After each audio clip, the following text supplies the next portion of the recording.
अस्सलाम वालेकुम। सुकून चाहिए तो ख़ुद को तहज्जुद की दहलीज़ पर ले आओ। अपनी दुआओं की पोटली लिए तहज्जुद की कतार में आओ। सजदे में सर रखो, दिल को उसके नूर से मुनव्वर कर आओ।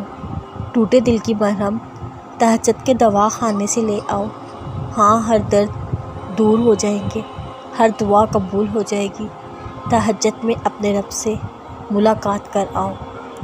वो ना उम्मीदें तोड़ता है, ना तुम्हारा मांगना रद्द करता है।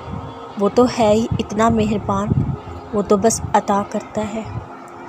कभी हमें लगता है हमारी दुआएं सुनी नहीं जा रही, न जाने कब कबूल होंगी, क्योंकि आप मांग मांग कर थक गए होते हैं।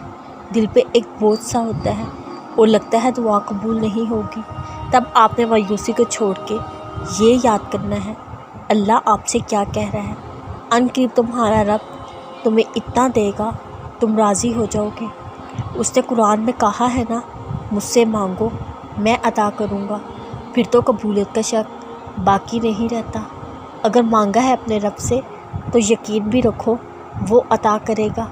आप बस सब्र के साथ तवक्कुल को मजबूत करो, कुन फरमा के आपके दिल को मुतमिन कर दिया जाएगा इंशाअल्लाह। लोगों के सामने आंसू मत बहाया करें। लोग ज़ख्मों पे नमक छिड़कते हैं, उनके लिए आपके आंखों से निकले आंसू सिर्फ पानी होते हैं, जिनकी कदर और दुख का अंदाज़ा नहीं हो सकता।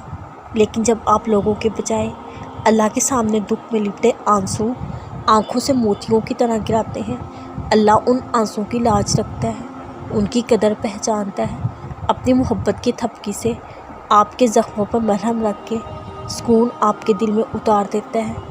आपकी दुआओं को खून की दहलीज़ों से ज़रूर गुजारा जाता है। अल्लाह के बताए रास्ते पर चल के देखो, क्या मालूम मंजिल आपकी पसंद की हो। आप अपना सब कुछ उस रब के हवाले करके देखो, क्या मालूम वहीं से आपके लिए कबूलियत के दरवाज़े खुल लें।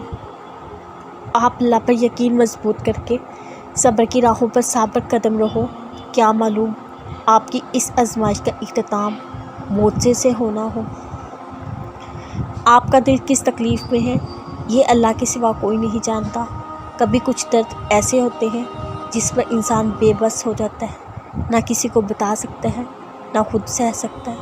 लेकिन तकलीफ़ की उस तड़प में जब उस दर्द की कमी के लिए आप अपने रब को पुकारते हैं, वो लब्बैक कहते हैं, आपके दिल को सुकून की वादियों में ले चलता है। फिर जब आप जाए नमाज पर बैठ के कुछ आंसू बहाते हैं, सजदे में अपनी तकलीफ़ बयान करते हैं, फिर अल्लाह आपको संभाल लेता है।